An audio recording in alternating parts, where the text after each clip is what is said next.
Three women were sitting in an exclusive restaurant for their usual lunch on Monday. The topic of discussion, as usual, was boyfriends and potential marriages. They had been lifelong friends, born within 12 months of each other, having met in the first grade of primary school.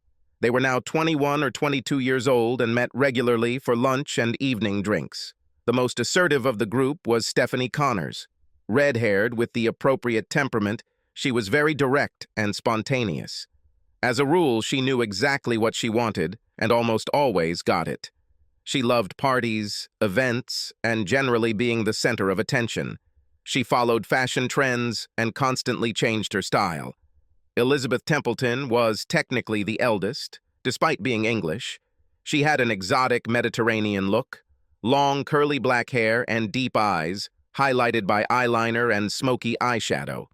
She is smart, determined, and well aware of her influence on most males.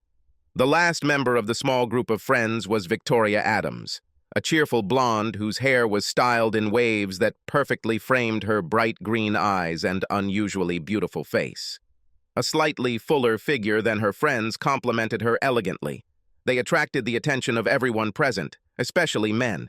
They worked hard on their appearance and dressed in designer clothes. It was clear that they had money, and they used a significant portion of that money to maximize their attractiveness. Personal trainers, spas, beauty treatments, fillers. No expense was spared on everything. How are the wedding preparations going, Stephanie? Yes, everything is fine. The planners seem to have everything under control, and the extended family members are working hard making all the preparations. We are thinking about 450 guests, so we decided to use a holiday home. The only thing that worries me is that I'm not ready for monogamy. Elizabeth was puzzled. Gee, Stephanie, shouldn't you have decided this sooner? I'm not sure I'll ever do it, and I'm thinking of continuing to date Jonathan after my wedding to Robert. Victoria laughed. Well, I think husbands are easier to deal with than lovers, but you need to be careful. You don't want to put your fortune at risk. Yes, but Robert is quite pliable, and I like him. He is the perfect husband and child-rearing material, but I will still need some things on the side. Stephanie and Victoria laughed, but Elizabeth frowned. Perhaps it would be better if I were frank with Robert. I know he loves me, but he is also interested in connections and a career. I can simply say that I will try very hard, but I cannot promise complete fidelity. Jesus, Steph, you can't be serious. Victoria supported Elizabeth. Yes, don't do this. Otherwise, he will start going to the left as soon as you get married. You'll end up like my parents, trying to have fun behind each other's backs. I meant that it would be wrong, Elizabeth emphasized. Maybe you're right. It's better to just be restrained and then negotiate if he finds out. This can make married life truly exciting. What about you and Marcus, Victoria? He's still hanging on. You've been dating for what feels like forever. Yes, there is still no offer, but I'm working on it. He must think that I am the Virgin Mary. No chance, Stephanie giggled. So, try sex anyway. It usually helps. Maybe you're right. I thought holding him back would make the proposal more likely, but I'm already on the verge myself. Maybe I'll let him take me to bed, but I'll say that we can only do this if he's ready to devote himself to us forever. One way or another, he'll be on his knees, Stephanie cackled. What about you, Elizabeth? Do you still miss Steve? Elizabeth smiled. Yes, probably yes. I met many guys, but no one came close. With him, we just clicked. Until he left you because of one little date. An overreaction, in my opinion. It actually made me like him even more. Kind of unwavering principles. Other guys seem flexible and sway depending on which way the wind blows. Steve just stands his ground. But aren't you just friends? Victoria asked. Yes, just friends. We still see each other regularly, but despite all the persuasion, he never agreed to return to me. The guy must be crazy. Look at you. You're gorgeous. You need a plan to lure him into a trap. Elizabeth ignored Stephanie's comments and remembered how she met Steve 5 years ago. How did you go from no proposed 6th grade prom date to 7 offers in the space of a few days? Steve Matthews was still trying to figure it out. He was not Adonis, the star of the sports team. He was an ordinary guy, looked normal, but didn't attract much female attention. Plus, he was shy. This shyness was exacerbated by studying at a sixth-form private college. All the other students had money, a lot of money, but he, on the contrary, did not have it. To study at this college, he and 4 others had to earn scholarships with great difficulty. They strengthened the image of the college while collecting money from private students. However, this did not help Steve integrate into the team. Most of the students seemed withdrawn to him, and he had very few friends. And the few that were there knew that he thought quickly, loved to joke, and had a fantastic sense of humor. Everything changed when, in front of the entire common room, the absolute bombshell of 6th grade, Elizabeth Templeton, asked him to the ball. He worked up the courage to ask Penny Simmons, but he was so shy that he couldn't bring himself to do it. Elizabeth's invitation took him by surprise. He looked around, expecting the inevitable joke and everyone laughing at him. "So pick me up at 7. Okay?" It was almost Elizabeth's demand. Steve noticed Penny out of the corner of his eye. What? Wait. Well, I mean, why me? Aren't you going with Jeremy? Jeremy St. Clair was captain of the rugby and cricket teams and, well, captain of fucking everything, Steve thought. No, we broke up, and I thought I'd go with you. Well, yes, I'm not sure. It was as if the whole room froze and took a collective breath. Steve felt pressured, his face flushed. He felt like he needed to give an explanation. I was going to ask Penny, Elizabeth pulled him by the arm and pulled him out of the common room. You really don't want to date me? Why? No one has ever refused me. You're stunning, but you already know that. Let's be honest. You're out of my league. So doesn't that make it your lucky day? Stevie hesitated. Can I be honest? You look like a princess, which means you always get what you want, and I could potentially get hurt in the long run. Wow. You really have a low opinion of me. Sorry. I didn't mean for it to sound like that. We're just from different circles, and I don't know what happened between you and Jeremy. I suspect that, at some point, you will simply leave me. Elizabeth looked upset. Jeremy cheated on me. So, am I, for the sake of restoration or revenge? I guess, in a way, yes, but I like you. I'm sick of all the jocks and fool their girls. You seem different to me, maybe kinder, and I see that with your friends you often smile and joke. I like it. God, then you'll start saying that I'm a good guy. This is not the best reason for a date, no matter how desperately you want it. Elizabeth laughed. And you're smart. You just said more than Jeremy has in the last 6 months. But believe me, I don't despair. There are plenty of guys who are ready to leave their girlfriends to come with me. Do you really see me as some kind of smug princess? Stevie winced. Sorry, that's not what I actually meant. I just know that if I take you with me, other guys will try to interfere, and you're used to attention. I think it's natural when you're so beautiful, but I'll be jealous. So I'm beautiful, Elizabeth smiled. Steve turned crimson before recovering.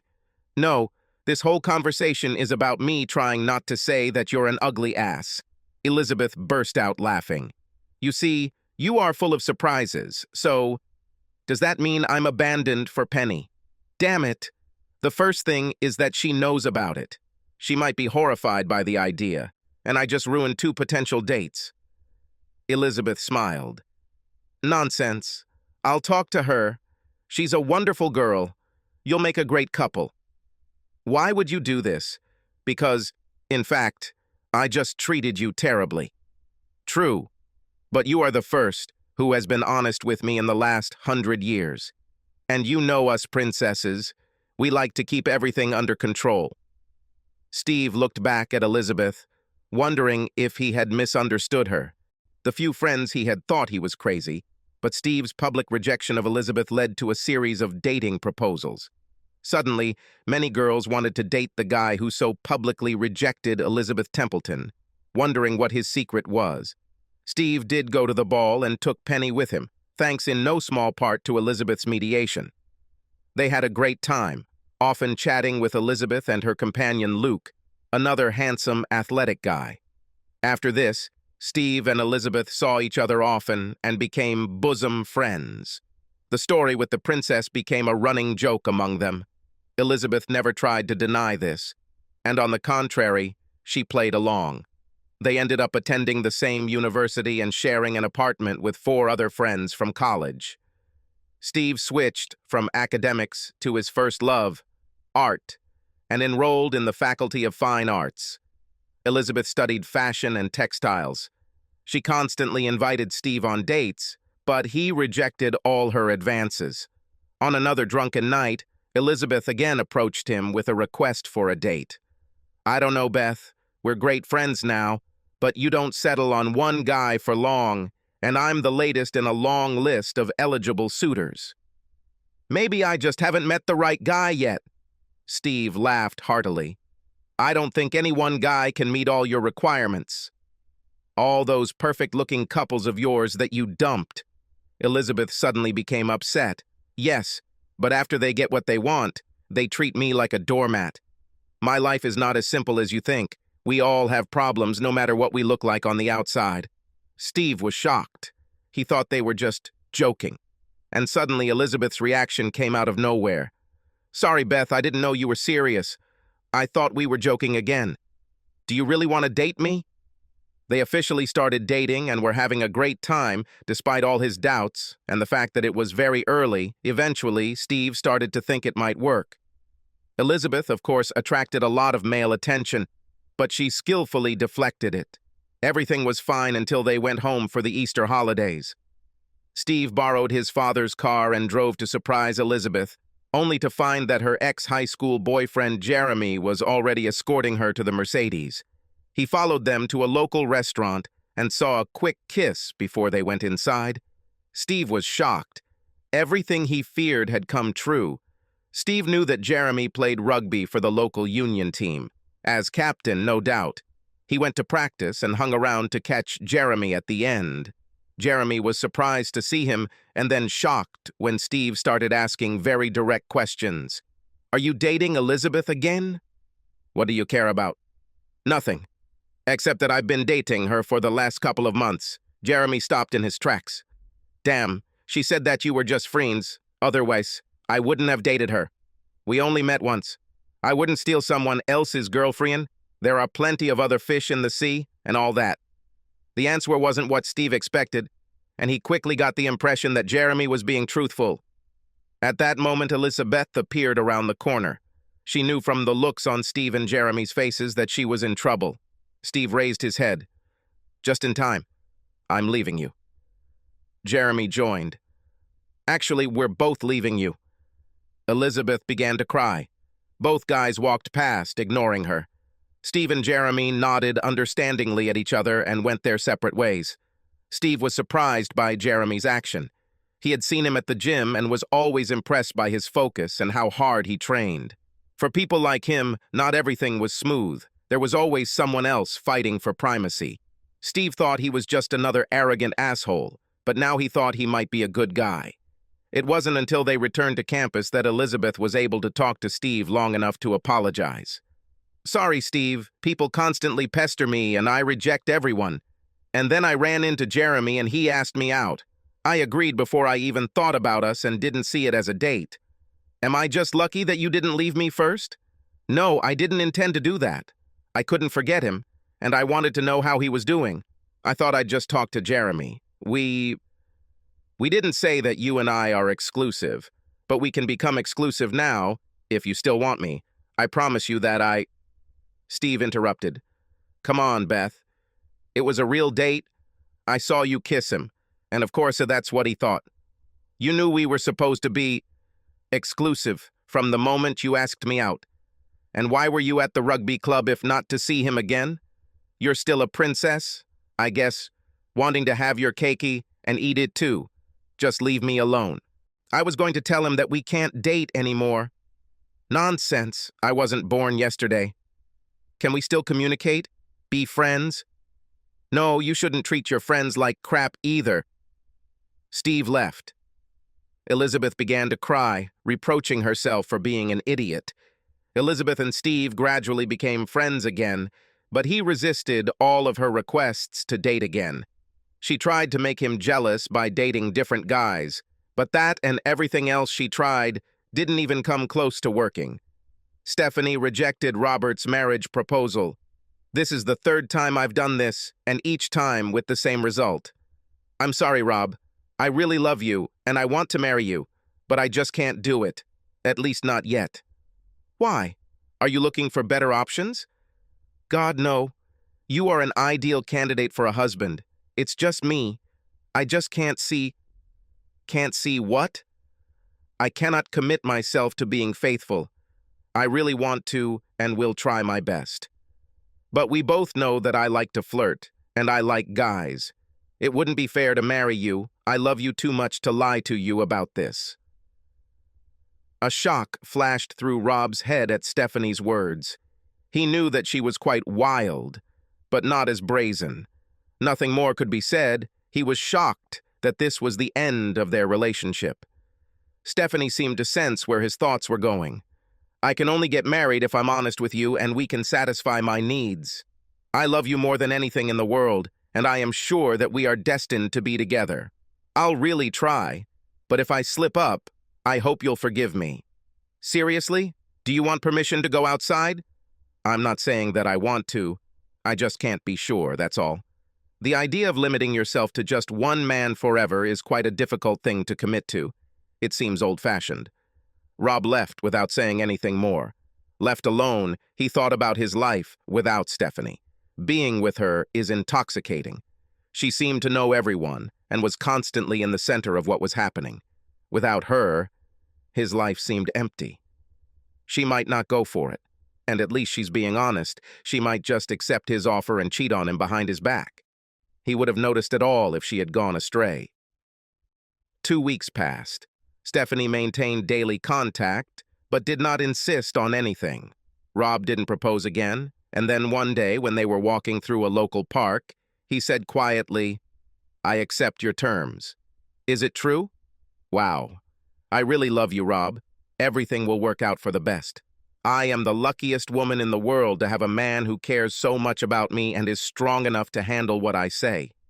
You know that Dad will also make you a partner in the company. I promise if, and this is a big if, I will be careful and never neglect your needs. You are my absolute priority." She then took Rob to her apartment and had sex with him until she was exhausted, constantly confessing her love to him. She added that if he satisfied her like this, she would not be able to do anything else. Stephanie was ecstatic. She was getting married.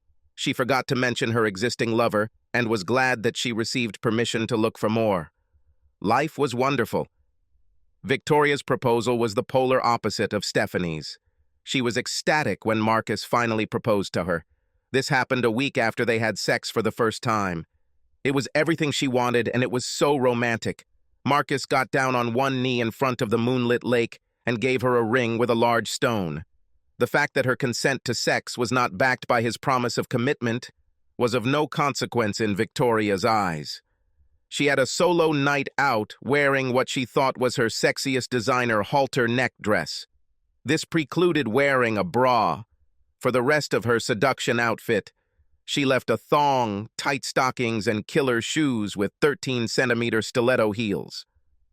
The kiss after eating sent Marcus over the edge. By the time they got to the bedroom, Marcus had agreed to almost anything. He was in real danger of blowing up. Victoria later laughed when she heard the old song, "Paradise by the Dashboard Light" on the radio, sung by someone named Meatloaf.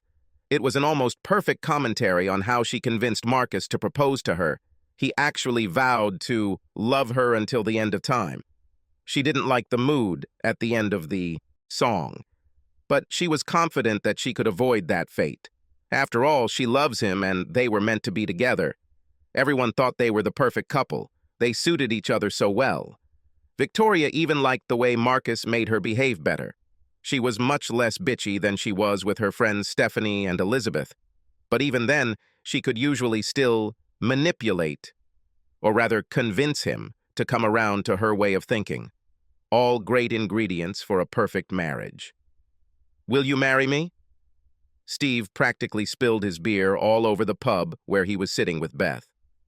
"Hear me out before you interrupt.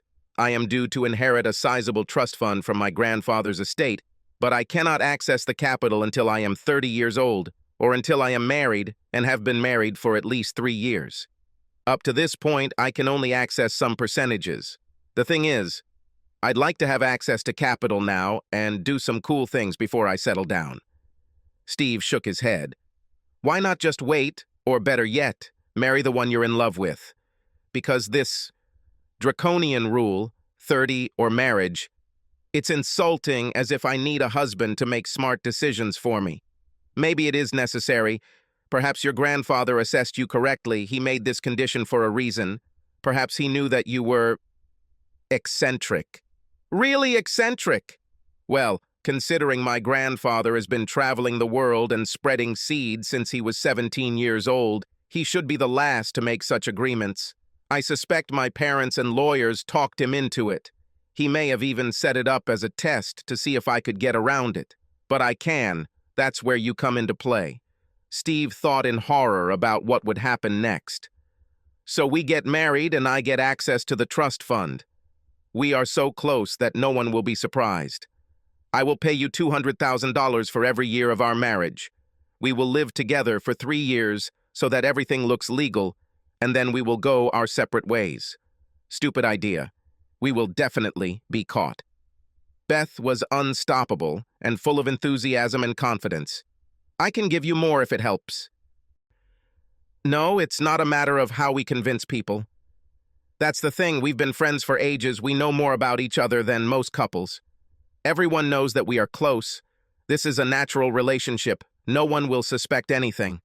As long as I don't go off the rails, no one will care. You don't have to agree with my reasons. But just think. You can open the studio you dreamed of and become an artist. And perhaps you won't want to settle down so quickly. This got Steve thinking, real or not, being an artist is his dream. But starting your own business without money is very difficult. He knew many fantastic artists who had careers as bar staff or baristas. He was stingy, even renting a tiny apartment was beyond his means. Just think of the kind of life we could lead. We are great friends, and we will spend a lot of time together. It will be so great. So we'll just be friends, sleep in different beds, and lead a secret life? God, no. We have to make this a reality. We will sleep together, and you will have full access to your wife if you want. Elizabeth blushed. Stevie raised his eyebrows. So this is a real marriage? I know you wouldn't even date me, so I guess monogamy is out of the question. If you're careful, I wouldn't want to stop you from dating someone else. I think the same applies to me because it's an arranged marriage, but we can remain friends with benefits if that's what you like. Wow. Money, sex, career, and fulfillment of dreams in one fell swoop, and without obligations. Now you're offering me a chance to have my cake and eat it too. Ha, this is funny. Now you are the princess, not me. I could marry you and get a ton of your money in a divorce. Elizabeth's face lit up. Exactly. So it can only be you? Steve looked puzzled. Because you won't do that to me. You are the only man in the whole world whom I completely trust.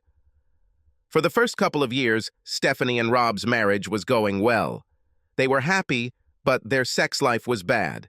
Stephanie was very experienced, willing to experiment, and decidedly unconventional. If Stephanie was going astray, Rob didn't know it. He wasn't sure when things had changed. It seemed like there were more and more trips and nights without him. Rob threw himself into his work and began to avoid Stephanie, wondering if that was her goal. He loved her, but could not understand the changes taking place. His home life now contrasted markedly with his career, which, with the support of Stephanie's father, accelerated to stellar levels. The truth was that Stephanie had returned to her premarital lifestyle, and regular affairs became the norm. She hardly hid her inclinations. She was exceptionally attractive and self-confident. Attracting men is so easy, but getting rid of them is usually more difficult. Despite everything, she swore she still loved Rob. She didn't need a permanent lover. She wanted variety and new sensations. When she started announcing dates and dressing specially for them in front of him, Rob felt humiliated. She was often photographed in social columns at social events, arm in arm with this or that guy. It all ended while they were vacationing at an all-inclusive resort in the Caribbean. Rob was supposed to meet her there, having flown in from a business trip to Paris. Not finding Stephanie, he dropped his things and went to the bar. He couldn't understand what was going on, but there was a strange atmosphere at the resort. A few text messages helped him reunite with Stephanie. She introduced him to the resort's owner, Andrew, whose job, it turned out, was to provide whatever the guests wanted. He was a very muscular and fit black guy who had a lot of jokes and teasing at the ready. Rob noticed that Stephanie was very friendly with him, but that's how she was with most guys. He wondered if anything had happened between them since she arrived here yesterday. Andrew invited them to a guest event that was to be held that evening at the resort's lagoon and went off to invite other guests. Stephanie dressed to the nines in a flowing, elegant silver dress and stiletto heels. They enjoyed several drinks, with local staff making sure the glasses were constantly replenished.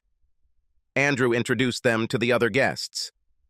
Stephanie and another lady took time off to powder their noses, while Rob continued chatting with the rest of their small group. After about 15 minutes, he started to get worried, but then he thought that going to the ladies' room might involve a lot of things, with chatter and makeup playing a part. 5 minutes later, he went in search of her, but was met by Andrew. "She's fine. I saw her chatting with a couple of other guests at the bar. Look, there she is." Rob looked up to see Stephanie approaching. He kissed her cheek as she assured him she was fine. She looked a little distracted, but not disheveled, which Rob chalked up to jet lag. "Listen, Stephanie, I think we need to work out some things during this vacation. I can't continue like this. This is no longer a marriage. It's unlikely that everything is so bad. For you, no, I'm sure. But for me, it's purgatory. I don't understand why you still want to be married. We barely see each other. And when we do, your ambition seems to be to treat me like I'm worthless." Stephanie hesitated. I didn't know you felt like that. I really love you in my own way. I have no idea how you see it, but you confuse love and contempt. Things have to change dramatically, or we need to think about breaking up. I'll change as soon as we get back to the UK, but let's finish this holiday first. They continued to talk, but Rob felt that he was not getting as much common sense out of his wife, and he became increasingly frustrated. Towards the end of the party, Andrew approached them. "I need to borrow your gorgeous wife for a while to meet some guests. We are also planning a surprise for your stay, so for now, you can't come with me." Stephanie seemed to hesitate. "I promise we'll sort everything out tomorrow, Rob." With that, Andrew led Stephanie away. Rob was unhappy. He casually finished his drink and quietly followed them. While walking across the lagoon, he noticed some of the female guests kissing the staff. He reached the house, where he saw Andrew and Stephanie from afar. Through the crack in the window shutter, he saw Stephanie. She wasn't alone. Andrew removed her dress while two other guys watched. Stephanie just laughed. And Rob left the resort and the island. "Lord, Robert wants a divorce and doesn't even talk to me." Stephanie spoke to her mother, Gail. "What have you done?" "Nothing, well, nothing special. He knows that I am dating guys. We had an agreement. Perhaps I got a little carried away and took his behavior for granted." "What the fuck, Stephanie?" "You know the rules." "It's a little worse. It's like I was tormenting him. He's flexible, but I may have gone too far." "Everything was fine with you. Why on earth did you do this?" "I began to enjoy it. From control and dominance. He didn't stop me, and I continued to push him. He liked it. Well, sometimes. I thought that if he lost patience, I would calm down, but he took more and more, and then he simply gave up instead of fighting. You understand that your father will kill you if Robert leaves. He is preparing him to head the company. Don't force him to choose. He might sway in Robert's favor, and so will I, given your idiotic behavior. I know. I still love him. It was so much fun, but I couldn't stop pushing the boundaries, always looking for new thrills. He is still everything I want in a husband. Patient, supportive, kind, handsome. Damn, what have I done? To Rob's surprise, it was Stephanie Gale's mother who found him first.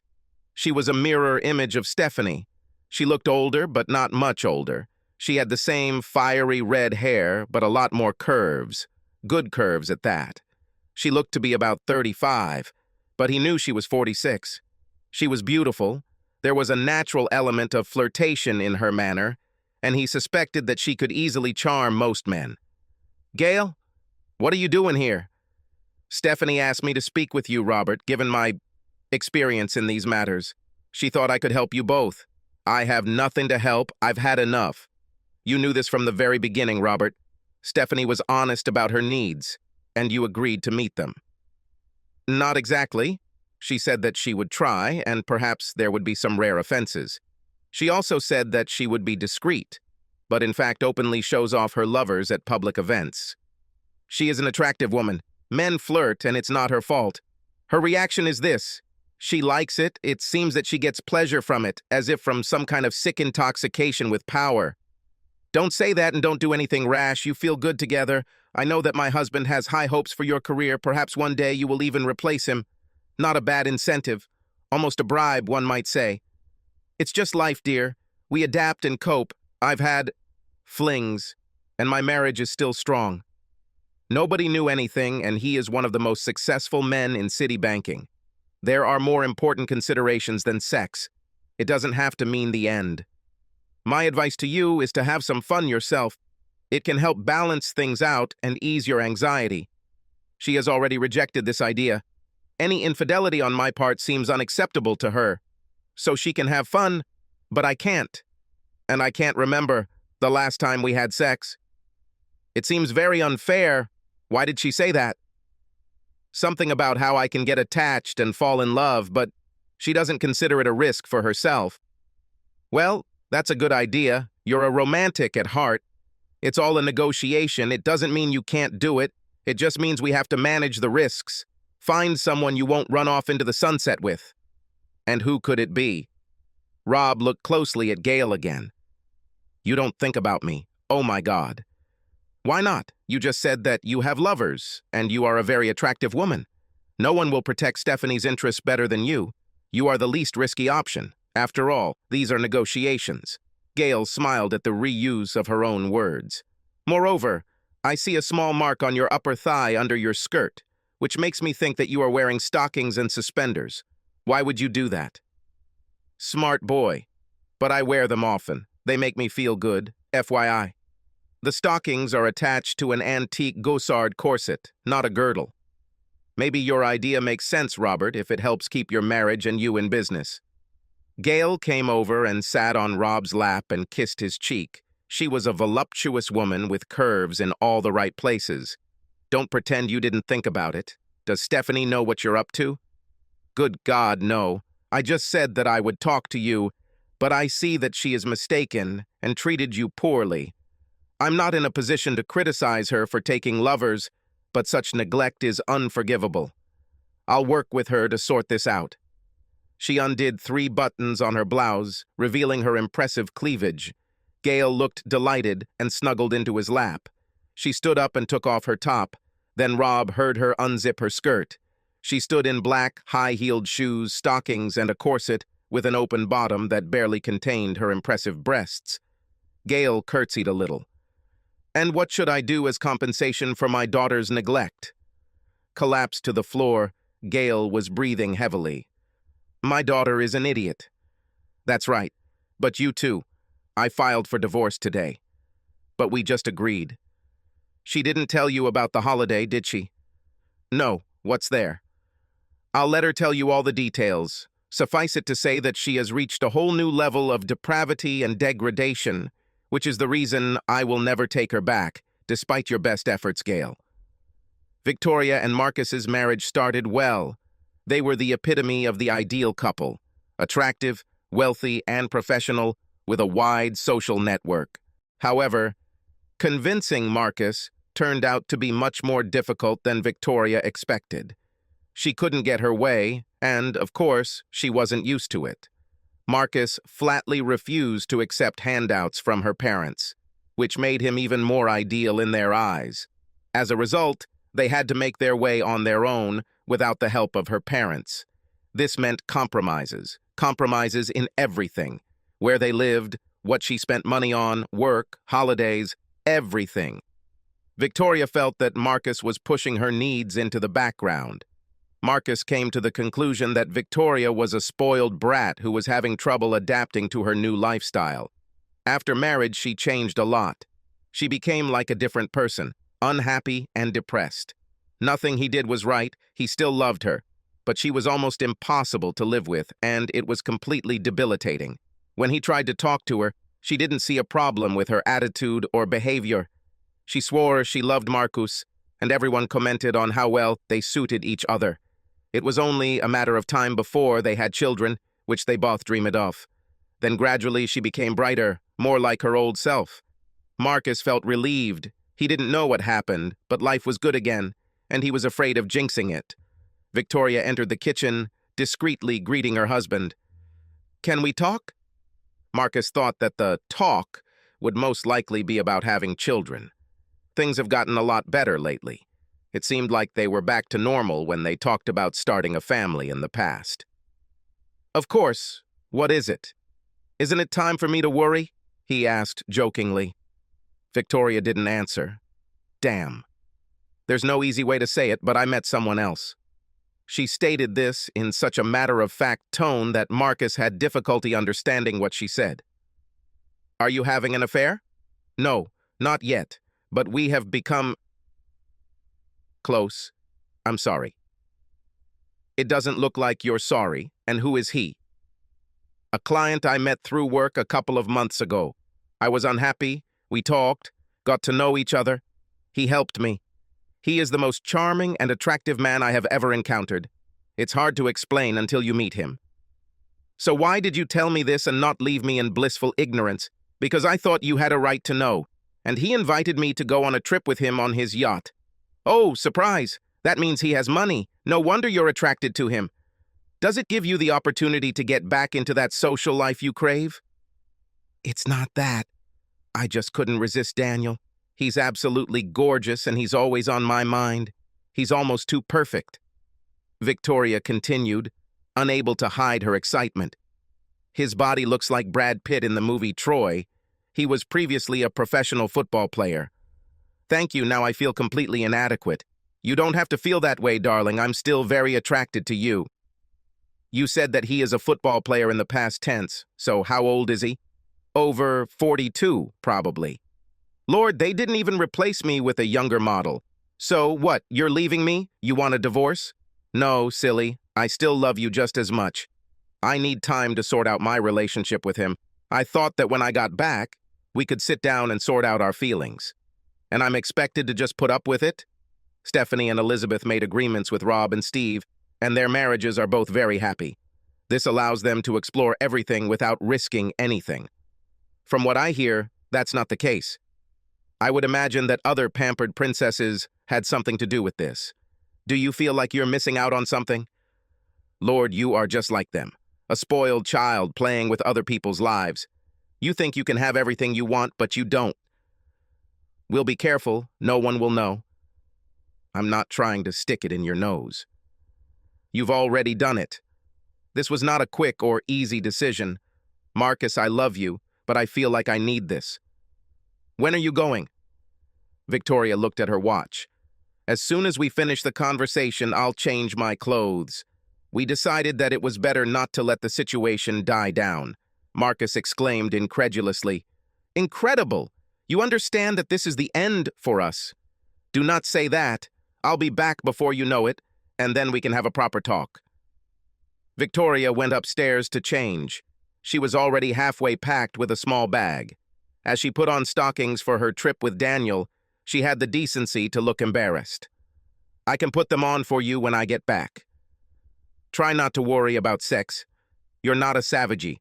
Marcus wondered who the person sitting in front of him really was, treating Infidelity as if it were a girl's excursion or a famous 5 adventure where everything was fun and just great. Victoria hesitated as she walked towards the door. I love you. We'll talk when I get back. The house was so quiet that Marcus was even scared. His whole world collapsed.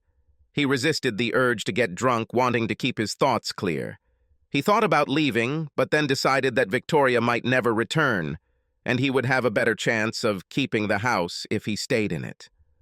Marcus couldn't imagine what she was up to.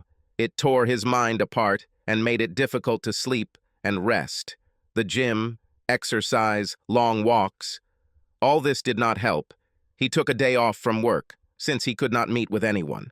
There was no contact from Victoria, not even an SMS, but that didn't matter. When she returned 5 days after leaving, Marcus was stunned.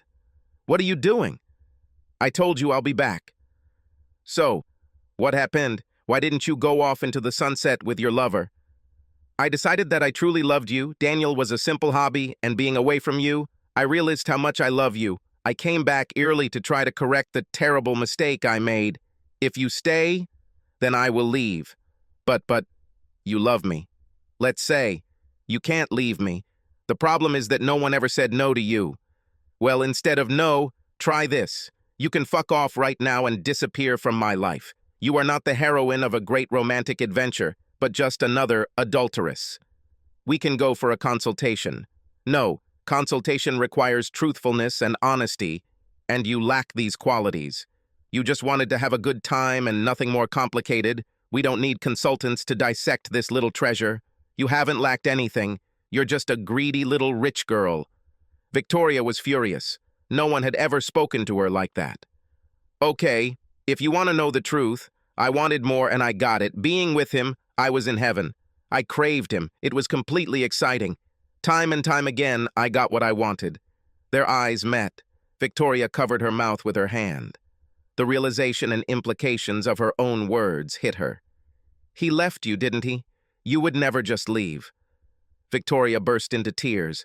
"I was such an idiot. He had fun before explaining that I was just a hot little thing on the side. He was married, and apparently happily." "Well, isn't this a tragedy?" Marcus couldn't think of anything else to say. He just felt empty and overwhelmingly sad.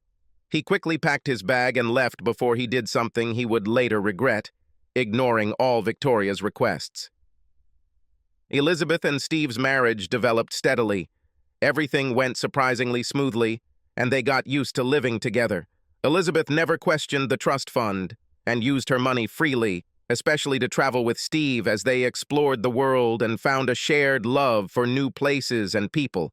Steve remained in awe of her beauty, arranged marriage or not.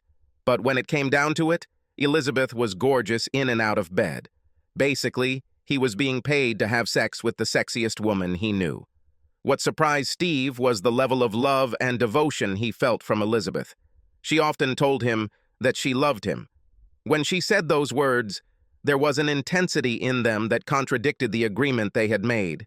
He said the same words, but felt he needed to hold back and defend himself, reminding himself that theirs was an arranged marriage. It helped that they were good friends, and that friendship blossomed as they spent more time together. Steve initiated the rules discussion. He had heard some disturbing things about Stephanie's behavior and wanted them to avoid such topics. Steve put his thoughts this way. "So, while we are together, that is just us, and no secret dates." "Agree. None of this ever gets into our house." "I agree. In fact, the only time I see something happening is when I travel out of town. We put each other first. If there are any clashes, family comes first." "Ideal. I agree. We don't share details of any exploits. If this happens, I don't want to hear about it." Elizabeth shuddered. "Absolutely. We always practice safe sex. Condoms are mandatory. Does this apply to us too?" "Yes. One mistake or bad decision due to drunkenness can lead to serious consequences." "Okay. Probably, but it's a shame for us. If we start to develop feelings for someone else, we let the other person know and give them enough time to decide what they want to do about it." "I agree, but it's more about you telling me because I won't fall in love with anyone else." Steve was surprised by this statement. He had thought that they would both be looking at longer-term options when their agreement came to an end after 3 years. Elizabeth did often attend various events and business trips related to her work in the fashion industry. Steve often saw her photo in fashion columns and on the internet. He thought that any connection would most likely happen there, with all those attractive male models. She always looked like $1 million and attracted the attention of men everywhere. But she was so dismissive of their attention that Steve began to wonder if she had connections with female models. She always seemed much more relaxed in their company, and most of them were terribly attractive, although a few looked too bony. Steve's career as an artist was gaining momentum. He used the $400,000 he received in the first 2 years of the marriage contract to buy one of the many pubs that were closing on what seemed like a weekly basis. His friend Michael from university mentioned starting a microbrewery. Steve suggested converting the storage sheds into a brewery and using the old bar as a micro-pub and turning the lounge and conservatory into an art studio gallery. It made sense to both of them. Michael got a cheap event space and a place to live. Steve got someone to manage it, an on-site presence and free beer, which is never a bad thing. He succeeded and made a name for himself. It was not King's College standard, but he painted the landscapes he knew and loved so well. People who liked the same landscapes also liked his paintings. With time and practice, he felt that he was improving and had the opportunity to improve in the future. He divided his time between the pub and his house in the city with Elizabeth. Elizabeth was true to her word, paid as agreed, and no one even came close to calling their marriage into question. To the outside world, they looked like a happily married couple, and their arrangement worked surprisingly well. Steve went on dates with other women a couple of times, but he never had anything in common with them. It was hard to get around his marital status. Most women thought he was looking for cheating, which was technically true, but there was something else. In Elizabeth's company, he was happy. Their communication was so easy. Steve had talked to Rob and knew that Elizabeth and Stephanie were close. If they were having fun together, there was no doubt what was going on. Rob's tales of grief continued in a downward spiral until he finally announced that he had left Stephanie.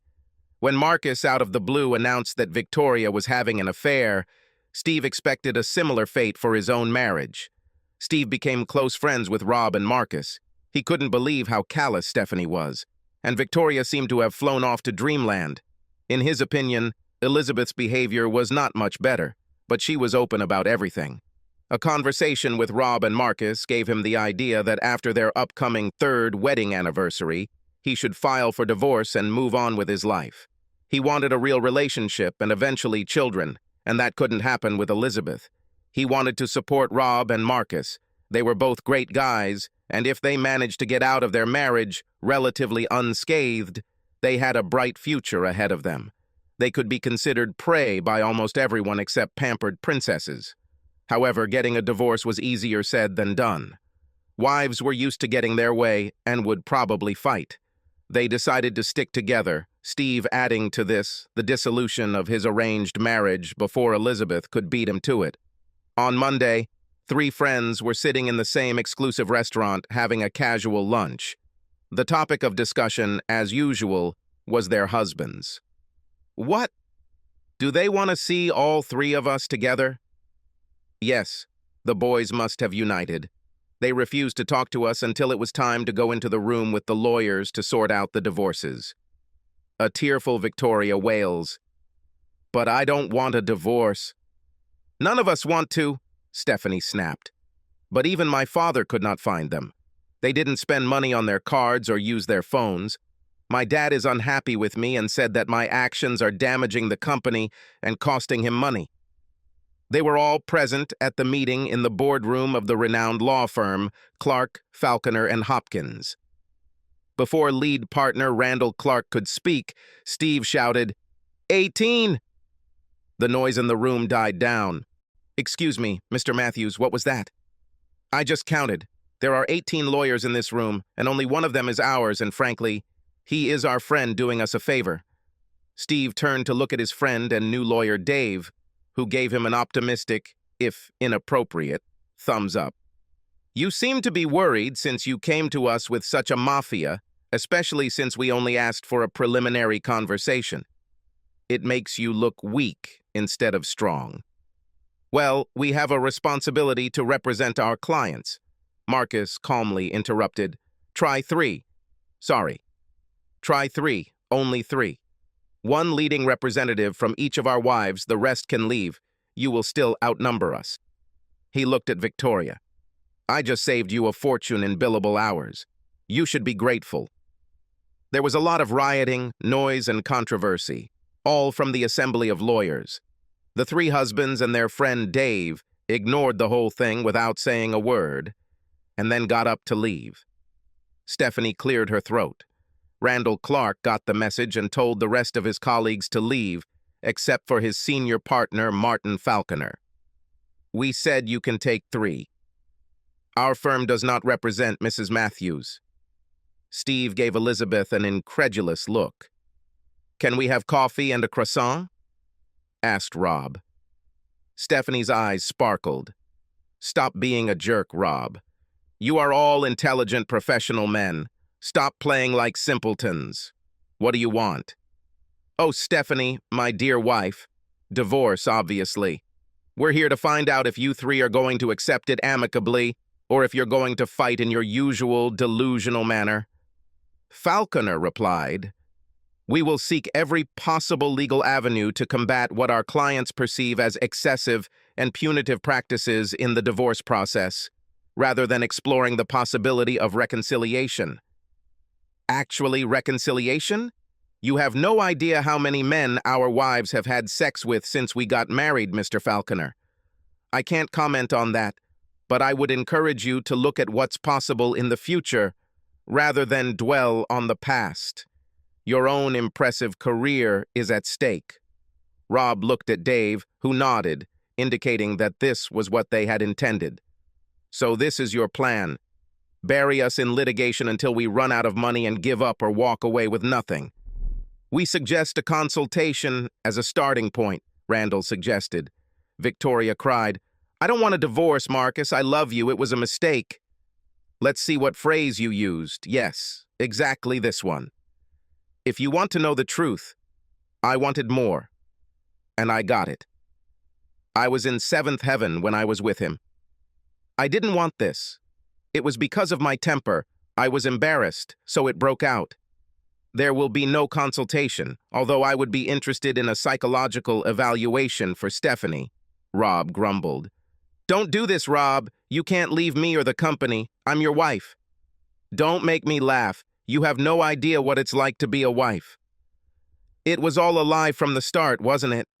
You've been having sex with everything that moved since before we got married. You just didn't bother to cover it up after a while. That's probably true, Rob, but I can put it all down. We can work this out and still be happy together. Rob laughed heartily, a real belly laugh. Great. And how are we going to deal with this? I noticed that you didn't apologize or even say that you'd stop everything. I'm sorry, and I lacked decency. I enjoyed it. I like to be dominant and assertive. Taking what I want is a huge thrill, and I enjoy men. I thought you were enjoying it too. Believe me, it's not true. You were just too busy looking for your next lover to notice. We had an agreement? Yes, according to which you promised that you would try not to be naughty and be careful. What I saw on the first day of our vacation is a little untrue, don't you think? Stephanie blushed and looked down. I can't live like this anymore, and neither should anyone. Please, Rob. My mom explained something to me too, and I lost track of you. I can fix this. I can stop. Think about your career. Stop it, Stephanie. You won't last a week. Honestly, you need help. You are a nymphomaniac and may have some form of compulsive disorder. Fine. I will seek medical help. Anything. I will try anything. It's too late. This is all too bad. We need to end it. Have a nice life, Steph. I'd say you're now free to have fun with whoever you want, but you've already worked your way through most of the population. Steve chimed in. How about we accept legality instead? You will win when you compare your legal resources to Dave, or even Dave and a few colleagues. If we can scrape together the money, we will lose regardless of the treacherous actions of our wives. Randall Clark smiled at Steve's reasoning. Elizabeth spoke next. What are you up to, Steve? None of you are beggars. In fact, you are all surprisingly very well off. You can hire a firm and easily trade blows with Randall. Unfortunately, we are not as wealthy as you might imagine. To fund such extensive litigation, we will need additional income, perhaps media work. Falconer immediately caught the subtext. It would be a mistake to seek publicity. It is a dangerous double-edged sword. Perhaps, Rob countered, but we stand to lose less than our high-ranking wives and a national banking firm about to embark on a critical merger.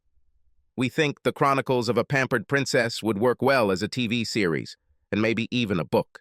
We seem to have a lot of free time. Stephanie growled. You bastard. Maybe I'll write an answer about how you weren't man enough to satisfy a real woman. That's right. Even the number of lawyers that Randall can gather will not satisfy you. But I have an idea. Why not ask your mother to contribute to this matter? Rob smiled at Stephanie's puzzled expression. Go and tell dear Daddy about the media, and let us know what suggestions you have after that. After all, it's better to be an organ grinder than his monkey. The four friends stood up to leave. Victoria begged, I don't understand what's going on, Marcus. I love you. Daniel meant nothing to me. So what? That statement doesn't make anything you did better. In fact, it makes your behavior worse. Lord Vic, what would you do if you didn't love me?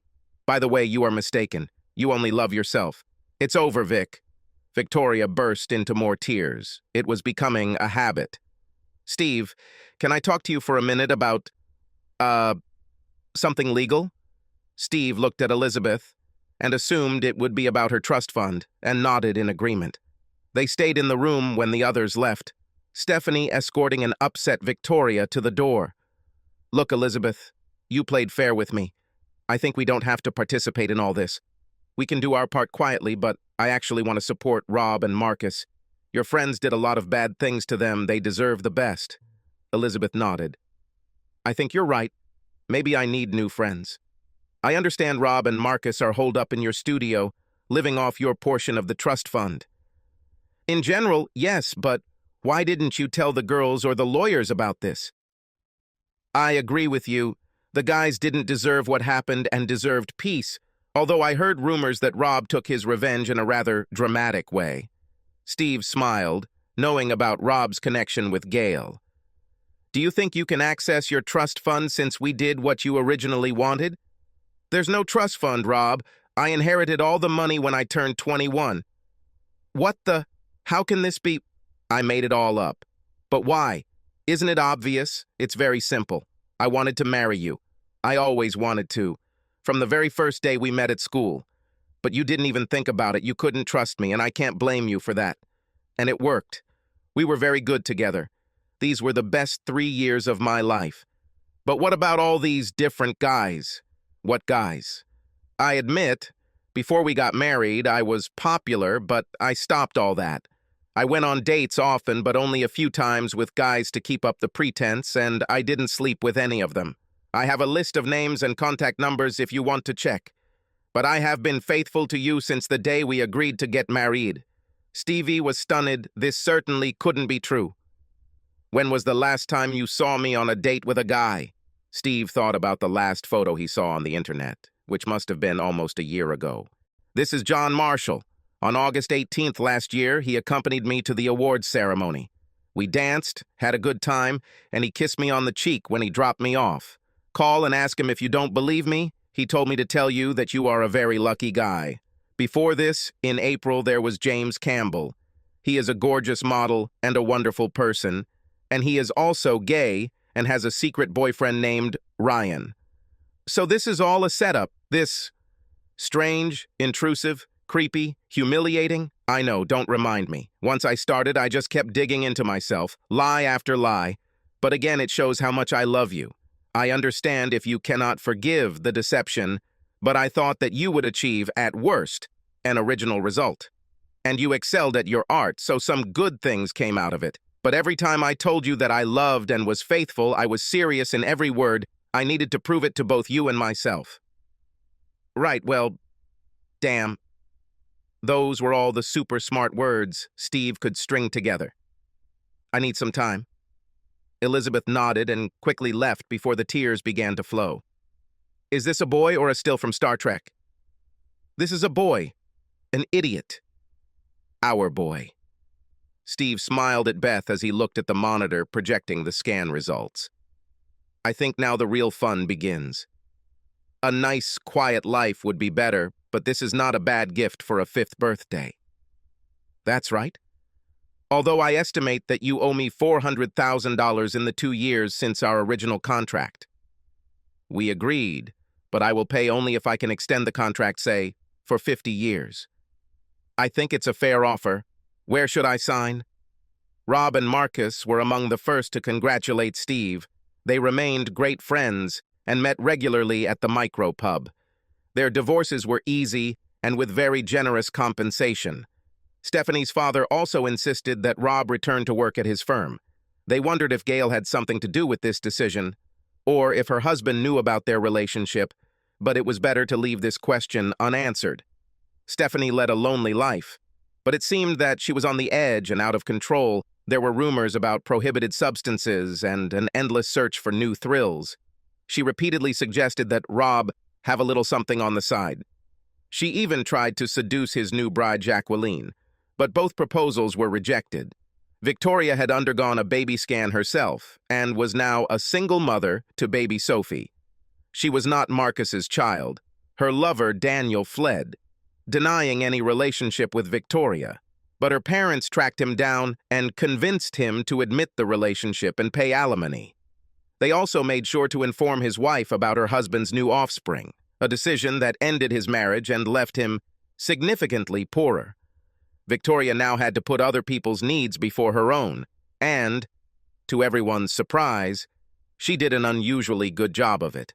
One could only hope that Sophie would not grow up to be another pampered princess.